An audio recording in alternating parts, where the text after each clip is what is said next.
That an explosive new expose by Chris Rufo reveals how teachers in Portland, Oregon are preparing students now not to be productive citizens, but to be revolutionaries.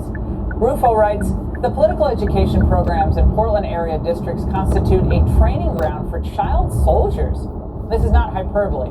Some of the most active and violent anarchist groups in Portland are run by teenagers, and dozens of minors were arrested in last year's riots. Now here's a glimpse of the violence that Portland's child soldiers wrought last summer. A warning, this is graphic.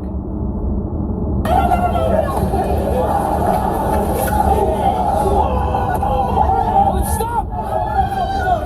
Knock his mother ass down. Get him out here.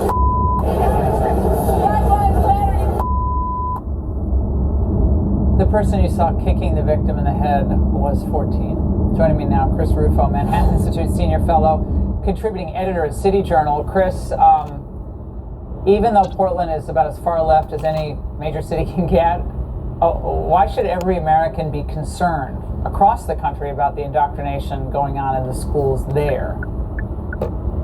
Well, Portland area schools have adopted a new philosophy called the pedagogy of the oppressed, which was originally a Marxist theory that came from Brazil as one of their key teaching frameworks. And what you're seeing is that students are being told that they need to achieve critical consciousness about their own oppression, and then education system needs to be reoriented towards achieving liberation, achieving revolution, and you see it in every facet of the schooling.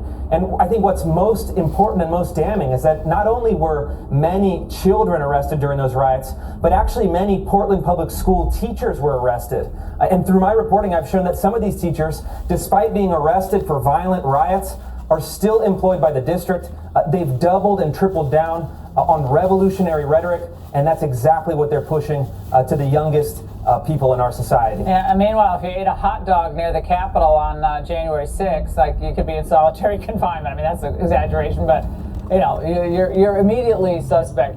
All right, Chris, there's a program called TechSmart in Portland that's, I guess, supposed to help improve literacy for students in kindergarten through 5th grade. And I want to show video that you obtained of one of the coaches teaching these students. Justice fighters. You may have heard some things in the news about people protesting and injustices in our country. You've trained for this moment all year to fight for justice. Now is the time to show that you will fight for justice.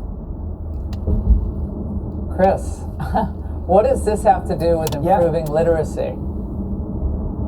It doesn't, but what you've seen is that the bureaucracy has been totally ideologized and submerged in this ideology. And keep in mind that this teacher is speaking to elementary school students, telling that they need to become justice fighters, telling that they need to get out into the streets and fight along with the protesters in Portland. And this same teacher, according to witnesses who observed it, also engaged in essentially George Orwell's 2-minute hate program. In this public school, they allowed minority teachers to berate white teachers for 90 seconds in a kind of display of public apology for your whiteness. These are the kind of things that are happening within the institutions. I have the documents, I have the videos, and if it's not in your school district now, they're pushing to put it everywhere in the coming years. Yeah, Chris, this was a video you say was shown to 3rd grade students at the Beaverton School District. Now, this is just outside of Portland. One of the most freeing things white people can do, or non-POC people, actually any human being on the planet could do right now, is to just say, of course I'm racist. What happens when I say, of course I'm racist, is what it does is it says, oh, this is not a personal or moral failing. This is not because I'm a bad person. This is not because I'm some evil, terrible being. This is because that is the structure of this society that I've been immersed in. These 8 and 9-year-olds are being told that America is a racist country, and they're racist. Really quick, Chris, out of this. Yeah, I mean, I spoke with actually a woman from Iran who said that she grew up in Tehran, Iran, chanting death to America before school. And she told me that what's happening, the indoctrination of her child in Beaverton public schools, reminds her of what was happening back in Iran. They're sending up these red flares to warn us what's happening in the schools. It should terrify all Americans, and I hope that we can come together and push back. Well, none of these people should be employed as teachers, period. They should all lose their jobs, will they? Chris, thank you.